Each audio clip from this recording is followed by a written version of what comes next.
Yeah, okay. So. Okay.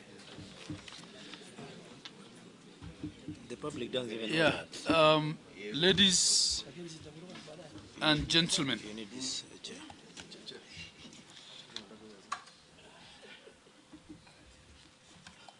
legal advisors, the extraordinary meeting of council. We're hostages of these legal people. And I think we can get started. Are we good to go? Which one? This one? Mine? Is that okay? Okay, that's fine. Thank you. So we've just had an extraordinary meeting of council, which was also attended by the Minister, the CS for Health and his team. This is a press statement after the extraordinary council meeting to deliberate on human resource management in the health sector, implementation of the social health insurance and development of career guidelines by the Public Service Commission.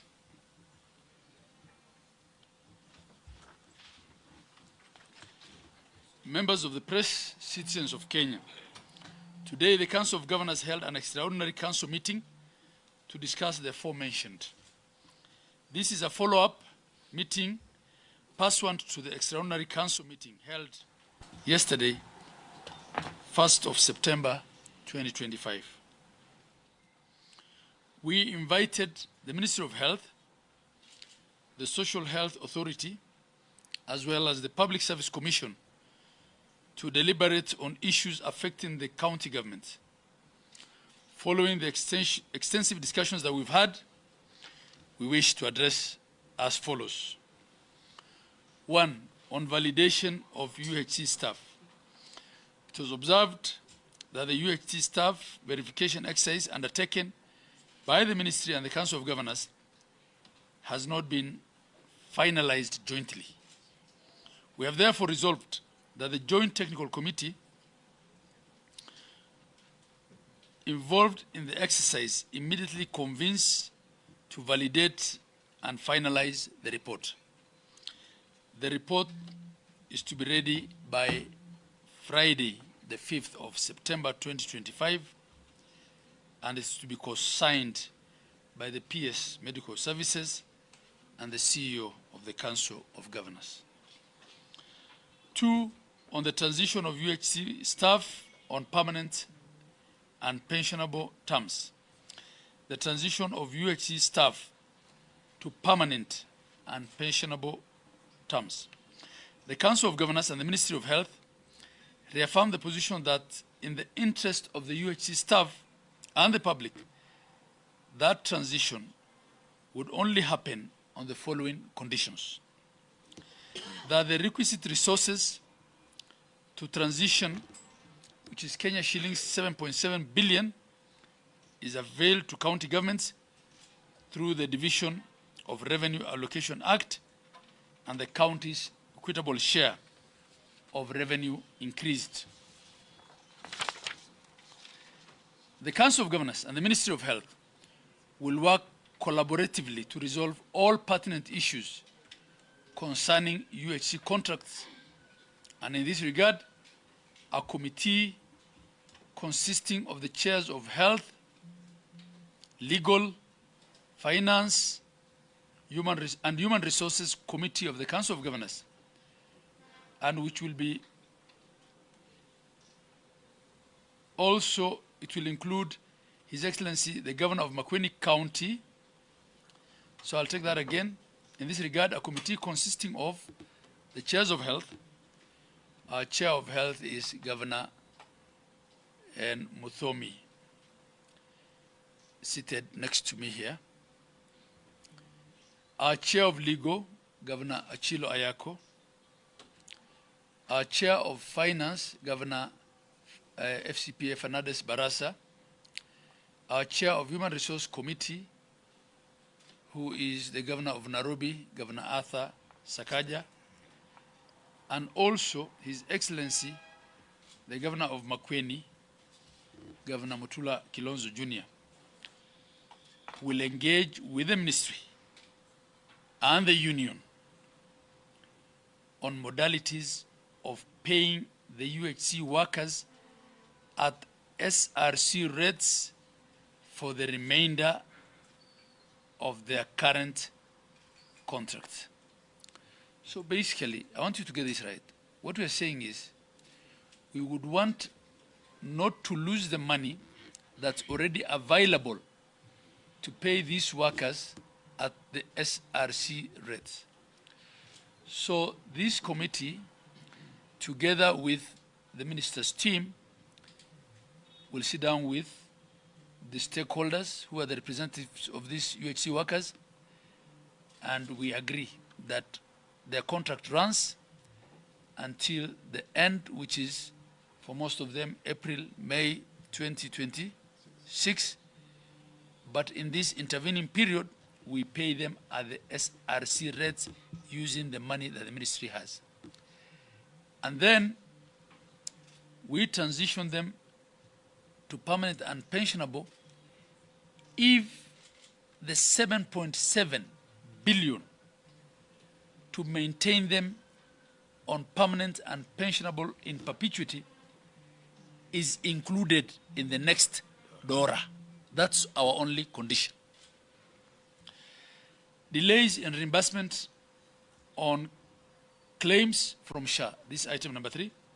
The Council of Governors and the Ministry of Health unanimously agreed to roll out a governance dashboard detailing payments of claims from SHA, Social Health Insurance Fund, to county facilities.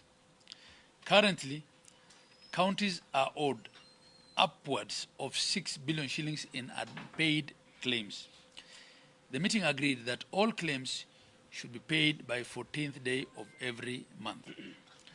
We urge the Social Health Authority to expedite the payment of the pending claims to ensure continued health service provision in public facilities.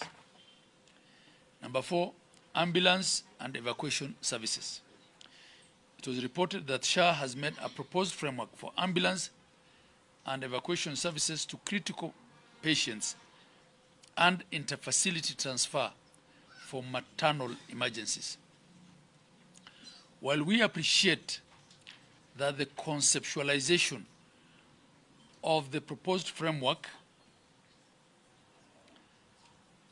the Council guides that the rollout of the same should be done at a later date. This will allow for consultation between the two levels of government on its operationalization. We appreciate the role of SHA in this, but you will also reckon that ambulance services is a devolved function under Part 2 of the 4th schedule of our Constitution.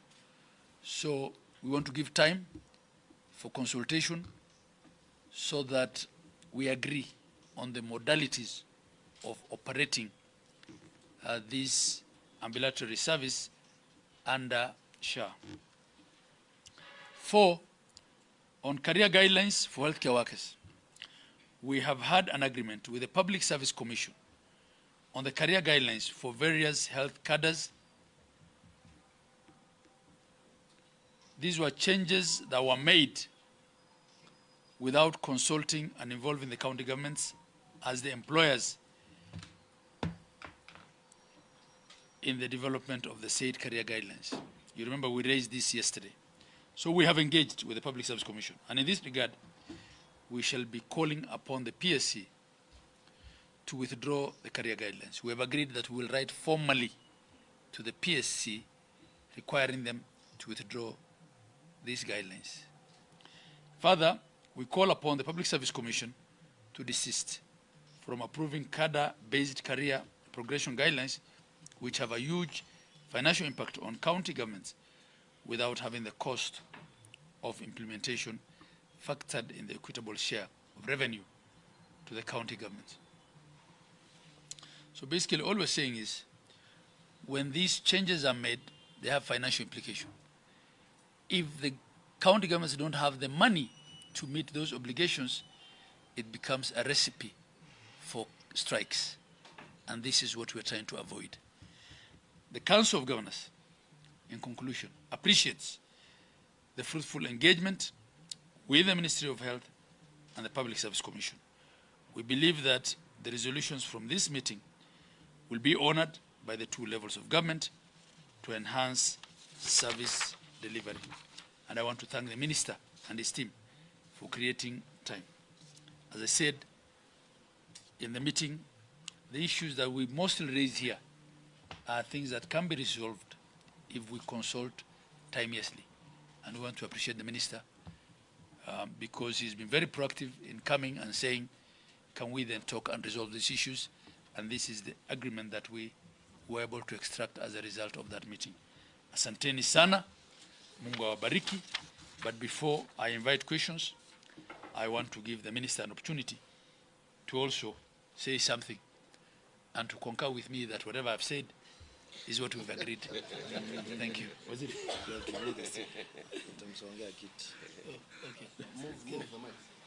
You can change seats. No problem.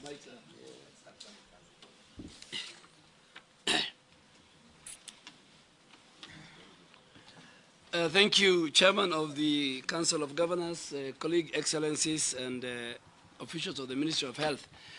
I think from MOH we had three issues. One was on the UHC whole ecosystem. We have agreed, we have gone very far with the validation.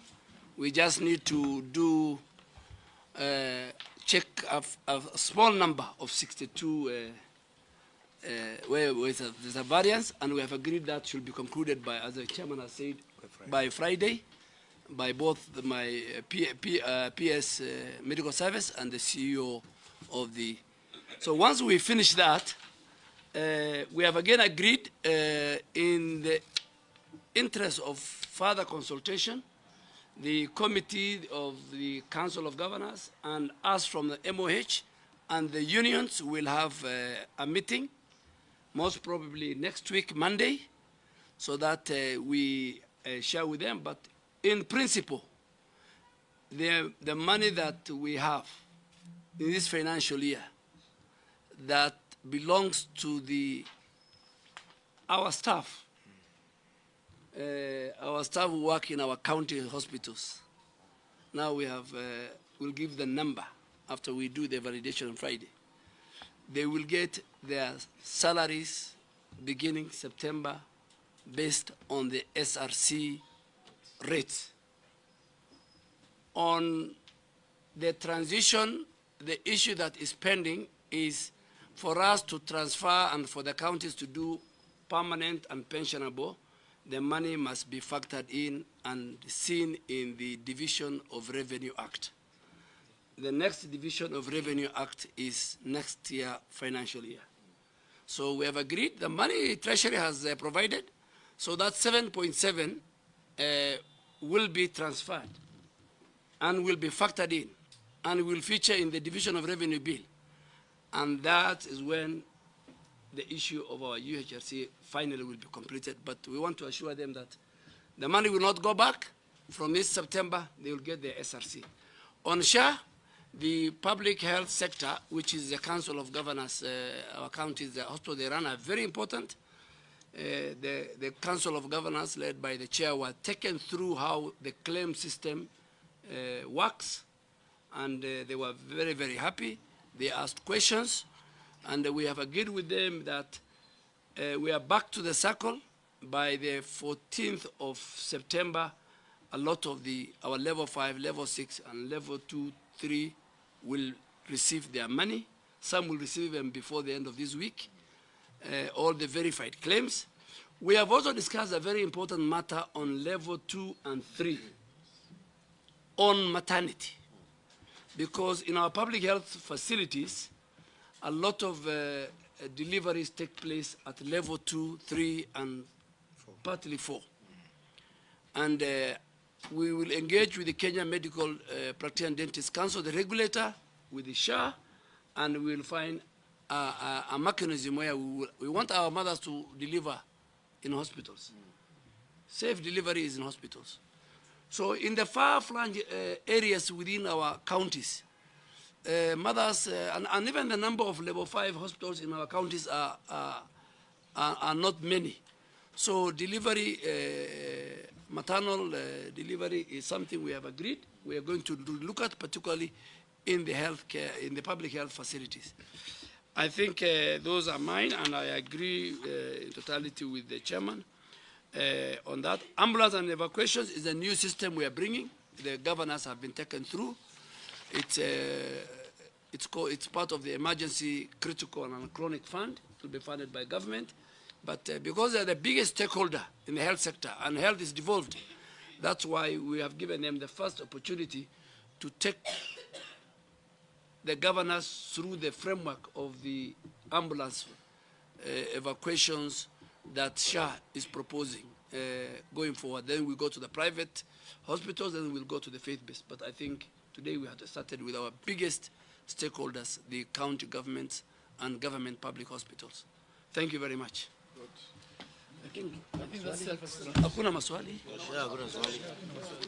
Lakini kama wako na wanaweza kuuliza. Mmoja wameniuliza jana nimetoroka kwa swali.